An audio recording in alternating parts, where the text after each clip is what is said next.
Hey friend, and welcome back to the Alex Makes VR podcast. In today's episode, we're going to do a day in the life of a VR director. This was a subject requested by a listener and new friend, Kate, on Instagram. Thank you again, Kate, for the question. And this is off the back of me talking about my recent production, and she was kind of intrigued to hear what a day in the life of a VR director looked like. So that is what we're going to be diving into today. If you've got a subject, question, whatever, for future episodes, nothing is off limits. Reach out to me and let me know. Alex Makes VR on Instagram and Twitter. If you would like to receive all of my insider tips and tricks directly to your inbox, also just to kind of give you a gentle nudge and remind you when the podcast goes live, I send out a regular newsletter. You can sign up for that at alexmakesvr.com. A day in the life of a VR director. Ooh, it sounds so snazzy, doesn't it? I'm not going to lie, I feel pretty proud that I am at a point in my career now where I can kind of give insight on this. That makes me very happy, and I hope that this helps a lot of you thinking about either transitioning over to VR or adding VR to your repertoire because you already direct in other mediums, or you're just, totally new to the medium and you're intrigued to see how a day in the life plays out for someone who is specialised like me. Either way, a quick backstory. I have only really been very comfortable calling myself a director for the last, I'm going to say, probably a year and a half. So this is quite an interesting story, actually. For a long time, I called myself a producer. And to be fair, I do still do a lot of producing, and I do tend to, for the majority of projects, especially if they're small and small budget, I will produce my own projects as well as direct them.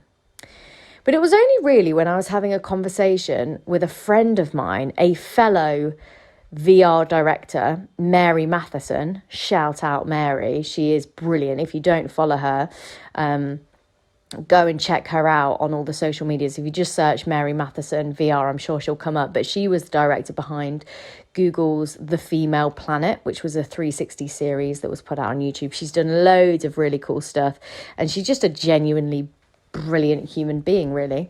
And I remember having this chat with her once, and we were talking just in general about the industry and what we both wanted to do in future. And she said to me, so do you direct then? And I was like, well, don't really know if you would call it directing. And I went on to kind of describe what I'd been doing. And she was like, yeah, Alex, you're a director. And I thought that was so funny and so weird that for the longest time, I didn't call myself a director because I had this weird image. I'd put this job title on a pedestal, and I had this weird image in my head of what it meant to be a director. And admittedly, and this is something that Mary pointed out, she said, do you just not feel comfortable calling yourself a director because it feels like, out of reach? Does it feel like you don't want to be perceived as giving yourself this very respected title in the entertainment space? And I was like, I don't really know. I just feel... And she went, Alex, if a man was doing the job that you're doing right now, he would be called a director. So you need to stop calling yourself a producer, because until you call yourself a director, no one else is going to see you as a director. And that conversation, I don't even know whether she remembers having that conversation with me, but that really did set off a light bulb in my head. And it gave me the confidence to go forward and call myself a director. And also it gave me the confidence to actually take on more of that kind of, I was already doing it, but to another level, I took on the extra responsibility that you have as a director. Because essentially what a director does, and again, this is one of those things where a director means different things at different levels, in different spaces, on different productions. Everyone has a slightly different definition of what a director is and what they do. But in a nutshell, the director is the captain of the ship when it comes to a project. So obviously, generally, you don't really have a specific director unless you're working on a fairly big creative project. And by creative, I don't just mean like, it has to be like an original drama or documentary. You can still be a director on a corporate shoot. But generally speaking, you are the director when you are working with a group of people and you are the one making all the key creative decisions for the project. The difference between a producer and a director, and the reason why I do tend to end up doing both on a lot of projects when there's not a specific producer, is the director is looking after all of the creative decisions. They are steering the ship. They are responsible for making sure that the project is done and done to a high standard and brings to life, I hate using this word, but the creative vision of the project. The reason I hate that, by the way, is very self-deprecating. It's because I find it a bit wanky when people are like, I have a vision. But I think that's my own self-deprecation because there's definitely a part of imposter syndrome of like, who am I to have a vision? But anyway, whereas a producer is responsible for the logistics and the monetary side of a project. So a producer will be responsible for things like, pulling together the schedule, making sure that everything is on time, making sure that the project is coming in on budget. They're the ones kind of pulling the strings in that direction. They're also, basically you just think of them, I guess, as someone that is responsible for more of the logistics side of things versus the creative side of things. But you can have creative producers and you can have non-creative directors. So it all gets very, very complicated. But just in a nutshell, that's the difference. So for me personally, I was directing all of my own stuff, really. The main project that I didn't direct was Key to Like, which is one of my first original projects. And the reason that I didn't direct that is because I was definitely not confident directing actors back then. So this was 2016. I'd only really worked on documentary and factual programming before. So for those of you who don't know, I worked in television before and I worked specifically in non-fiction television. So I only ever had experience working with contributors and what we call subjects, like documentary subjects, like people, normal people, non-actors, basically, presenters and that kind of thing. So I had no real hands-on experience directing actors. And for Key to Like, I teamed up with Chloe Thomas, who is a phenomenal director of television. And this was her first time directing VR. And so in a way, I kind of helped her shape the directing for Key to Like, because I was more directing, not directing, because again, it's kind of like you start to tread on each other's toes if you start talking. She was directing the action and her job was to bring the script that I had written for Key to Like to life. My job was to kind of think about the technical side. So I guess on that project, I was kind of acting more as a DOP, thinking about the actual technicalities of the shoot and thinking about where we wanted the camera, etc. And then we had a camera operator who was there to look after the actual capturing of it all. So it was all messy. But anyway, that was one of the only projects that I've ever done in my career, really, that I haven't personally directed. But like I say, for the longest time, I don't want to call myself a director. And that's really funny. And that's something that you should know. If you are the person steering the creative ship, if you are the person either coming up with the idea and thinking about what you want it to look like, how do you want the scenes to play out? How do you want people? And this is the thing. You can be a director of people and of presenters and people that aren't actors, you're still a director. You are controlling everything creatively in frame when you're directing a VR or a 360 piece. Now, of course, if you're the only person on the shoot, if you are self-shooting, I mean, I don't know, some people would call themselves self-shooting directors. I would usually call myself like a creator in that point, because I'm kind of dealing with everything. I'm the director, the producer, the editor, the color grader, the sound recordist. I'm everything on a shoot when it's just me. But when you start to work with multiple people, when you're the director, you are essentially the person running the show. So what does a day in the life of a director look like? Again, this is going to really vary depending on what kind of project you're working on, how long you've been doing it, whether you are also the producer or exec producer on something. And the difference between those, by the way, which has taken me ages to figure out, because no one seems to have a concrete definition of any bloody job title in this industry, which is not surprising really, because it's so new that we're inventing jobs as we go along. Exec producers basically just have, well, they usually are the ones putting the money in, or they've found the money, and they have the ultimate kind of say on where it's going and what the business kind of strategy is for the piece.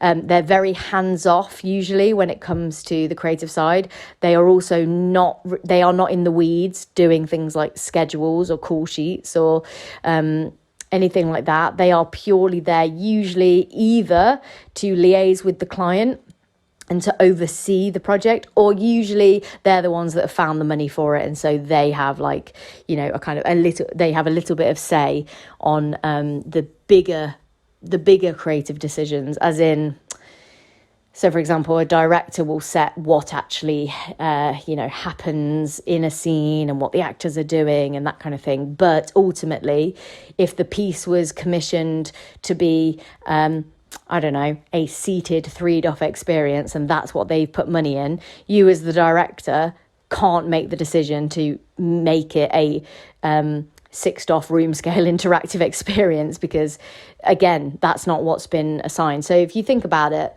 if you have a client, they are essentially the executive producer, because they are the ones giving you the money, but they are also the ones that have certain expectations of what you are delivering. So let's talk about a day in the life. So when it comes to shoot days, a day in the life of a director is pretty simple. You show up on set. You usually either, if you've not met the crew before, if you've not done any prep or whatever it might be, you might have a bit of a huddle and kind of set your expectations for everyone. You maybe give them the big overview kind of creative statement about the project. So if it was, let's say a recent project of mine, it would be kind of saying, okay, so today we're going to be, obviously, we're all here to create this project. You're all familiar with the script. You're all familiar with the fact we've got 2 days to shoot this piece. I'm really looking forward to working with you all, but here's my expectations for the day, and here's how I want things done. So as a director, people should be looking to you to make all of the decisions, okay? And this is, again, I could do a whole separate episode, and I will at some point do a whole separate episode about the difficulties with potentially being a woman, and a particularly young woman in this position when you're working with a lot of particularly older men. This part of the piece, this setting expectations and getting people's respect so that they do come to you for decision making is quite important. And it's something, I'm not going to sit here and say that I'm the best at it, because I still struggle with this every single shoot at some point. So just to throw that out there as a little preview for maybe a future episode. But once you've done that huddle, then it's go time. So your job depends on what the shoot is. But for me, I pretty much exclusively work on shoots with story and actors now. So my job then is to set my technical crew up and make the decisions like, so I want the camera here, I want it facing this way, the action is going to happen here. So if you could make that happen and also have, set expectations for, I want to be able to preview the shot afterwards, or maybe you're previewing before, whatever it is that you personally want to do as a director in terms of the way you want to work, that will be totally dependent on you. But for me personally, I generally like to set up the camera. I want to see a preview photo from that point of view at pretty high res in a headset so that I can see what that looks like from that camera position. Then I'm going to bring in the actors. We're going to rehearse it in the location. I'm going to set their movement blocking. I'm going to make sure that they're comfortable doing that. We'll then do a couple of rehearsal takes. I want you to film one of the rehearsal takes and I want a rough stitch and I want to be able to see that in a headset before we go for an official take. That's my personal preference. So then the technical crew, they get on with doing that. I move on to sitting with the actors and running through the lines. And at this point, usually we've done a rehearsal. So I've already kind of set expectations around tone and emotion and everything like that. But if not, if we're meeting on that day, then we will do that there and then in the rehearsal. So I'll be like, this is, we're going to block out the movement when we get into the location, but let's just talk tone and emotion. Oh, I want the pacing to be a bit faster or a bit slower. This scene really needs to communicate this. So, your character's motivation is this, all of that kind of stuff. So you set that with the actors, you set that in motion, do a few run throughs. If you're on a client project, you will usually have a client present to be signing off your creative decisions. This is the big difference, obviously, with working on a corporate versus a creative project, is that ultimately, although you're the director and you're there to steer the creative ship, the client is the one that has ultimate sign off. And please, please, please don't make the mistake of just going absolutely wild and just doing it as you want to do it as the director because you've got a vision, only to then get to the end of the day or show the final piece and the client say, oh, well, that's like totally not what we wanted, or that tone totally won't work for our company, or, that's totally inaccurate the way that they've done that if it's based on, workplace training or something, and that, it's like, oh, that person wouldn't speak to that person. Whatever it is, just make sure that you are checking in with the client and having them sign off decisions as you go. That is so, so important on corporate jobs. So you've done the rehearsal, the tech setup's all good, you've had a look, you're happy with the camera positioning, everyone's like checked all those boxes for you, you're good to go. Right, let's get the actors in position. So you get the actors in position. I'm specifically talking, I think you would have gathered this by now, about 360 video production right now. So you get the actors in position, you then run the blocking, which means you're running the choreography if they've got movement, if you want them to, slap the table at a particular time, or you want them to interact with a prop, or you want them, I want you to be this far away, but then get really close, whatever it is, you're setting the movement. Then you're doing your rehearsal takes. And again, your job as the director is to, obviously you're the kind of puppeteer of all these different moving pieces. So there are so many things happening underneath you. You've got the technical side of things, like they are dealing with all of the tech setup. You've got the production, logistics side of things. Are we running on time? Is everything logistically right? Does that person have the right wardrobe? Is lunch on order? All of that kind of stuff. You've got loads of things happening underneath you. And your job is to kind of be the decision maker for a lot of that, but also make sure that you're pulling all of that together to do the best job that you can for the project. So, for example, okay, we've set this in motion, we've done a rehearsal take, shit. This location we've got is actually really bad. We didn't spot that, there's a really bright window, or there's a really noisy thing happening next door. Okay, so it's your job to set people in motion to go and deal with those problems. Okay, DOP, can we do something with that window? Is there any way, have we got any anything that can block the window? Can we move the action around so that we're not capturing that side of it and we plate it out in post-production? You're having to make all of those decisions. Basically, you are the senior decision maker. You're having to make a million decisions every hour. That might be an exaggeration, but whatever, sue me. So once you're kind of like, you're overcoming those hurdles, maybe you see the rehearsal, take in a headset, you're happy, excellent. Okay, let's go for a recorded take. So this is obviously when the kind of the traditional idea of a director comes in, which is the whole, quiet on set, okay, and then everyone's happy, you're all good, and then you say action, and then everyone performs, and then when you're happy with it, like obviously if something goes wrong, if someone fluffs a line, if something, you've spotted something you're not happy with or whatever it is, obviously you're going to cut, or you let the take run and then you yell cut, and then it's your job to decide whether or not that was the take. And this is the big part of being a director, is having the confidence and the kind of trust in your ability to decide when have you got what you needed from that scene. That's basically the biggest part of your job as a director, is to be able to say, yep, that was the one. And this is a skill that takes ages to get comfortable with, because it takes a lot of trial and error, and it takes a lot of kind of knowing what isn't going to be good in a headset, and it takes a lot of kind of, getting it wrong to then know when it's right.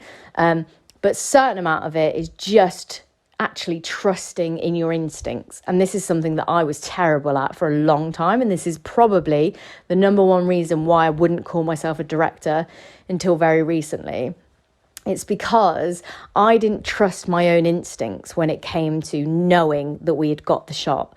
Because ultimately, if you say you've got the shot and then later on down the line it doesn't work, so it doesn't work in the edit or the client doesn't like it, whatever, that's on your head because you're the director.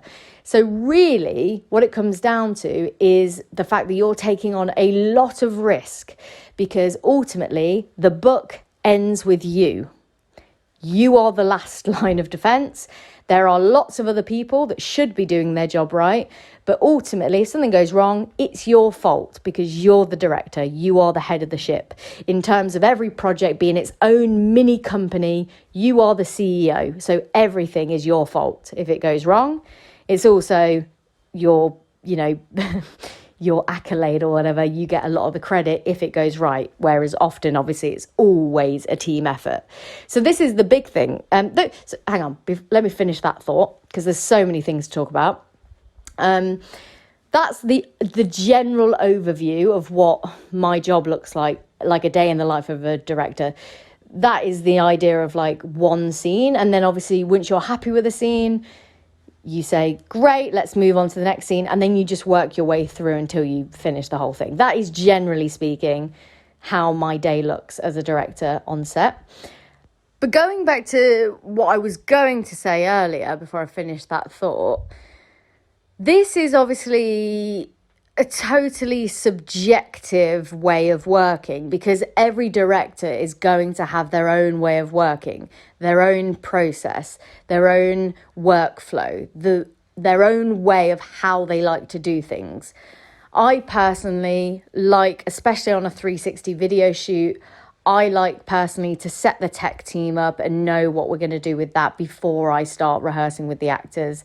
And I have a particular way and sequence that I like to do things, which has been very trial and error, and it's based on a workflow that is A, the most efficient, but B, means that everyone can do their job to the best of their abilities. And that's all you want, really. And this is what I was going to say is I am a very collaborative director. So I really like hearing people's ideas.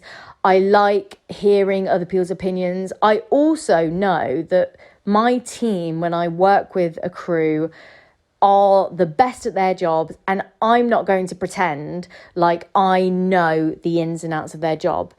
I've spoken before that it's very important that you do have a good sense of what everyone does and you know a little bit about the process so that you can hold a conversation and you can make educated, creative decisions that are going to save you a lot of headache, and you don't have to rely on someone telling you what is and isn't possible. But realistically, your crew should be very good at what they do in their particular job. So I don't like to baby people. I don't like to tell people how to do their job. But I also put a lot of trust in them to, if they've got an idea that might benefit the tech side of things, if they've got an idea for like, what about if we did something like this? I am more than happy for someone to talk to me about those ideas, and then I will make the decision whether or not to give it a go or whether I think it's a good idea. And this is the thing that annoys me about crew. When crew do make suggestions and then you don't take them on board, if a crew member gets a bit arsy about it, sometimes you need to take them aside and explain to them that the reason you've made that decision, and you shouldn't really have to explain yourself because you're the director, it's at the end of the day, it's your decision.